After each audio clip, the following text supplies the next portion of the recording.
குரு சேனலின் மாதங்களில் மார்கழி மக்கள் முன் ஆன்மீக பெருவிழா டிசம்பர் 20, 21, 22 வெள்ளி, சனி, ஞாயிறு மாலை 6:30 மணிக்கு. இடம் ஆண்டாள் கோவில், ஸ்ரீவில்லிபுத்தூர். அயோத்தி ராமர் கோவிலை இந்துக்கள் அனைவரும் விரும்பியதாகவும் வெறுப்பு மற்றும் பகையால் புதிய இடங்களில் பிரச்சனை எழுப்புவதை ஏற்றுக்கொள்ள முடியாது என்றும் RSS தலைவர் மோகன் பகவத் தெரிவித்துள்ளார். மகாராஷ்டிராவின் புனேவில் நடந்த நிகழ்ச்சியில் RSS தலைவர் மோகன் பகவத் கலந்து கொண்டார். அப்போது அவர் பேசுகையில், வெவ்வேறு நம்பிக்கைகள் மற்றும் சித்தாந்தங்கள் எவ்வாறு ஒற்றுமையாக வாழ வேண்டும் என்பதற்கு இந்தியா ஒரு உதாரணமாக இருக்க வேண்டும். கடந்த கால தவறுகளில் இருந்து இந்தியா பாடம் கற்றுக்கொண்டு உலக அரங்கில் நம் நாட்டை முன்மாதிரியாக மாற்ற பாடுபட வேண்டும். ராமர் கோவில் என்பது நம்பிக்கை சார்ந்த விஷயம், அது கட்டப்பட வேண்டும் என்று இந்துக்கள் கருதினர்.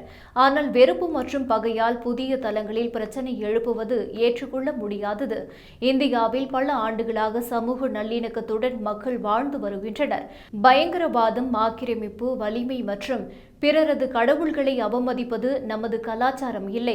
இங்கு பெரும்பான்மையோ சிறுபான்மையோ இல்லை. நாம் அனைவரும் ஒன்றுதான். அனைவரும் இந்த நாட்டில் தங்கள் வழிபாட்டு முறையை கடைபிடிக்க வேண்டும்.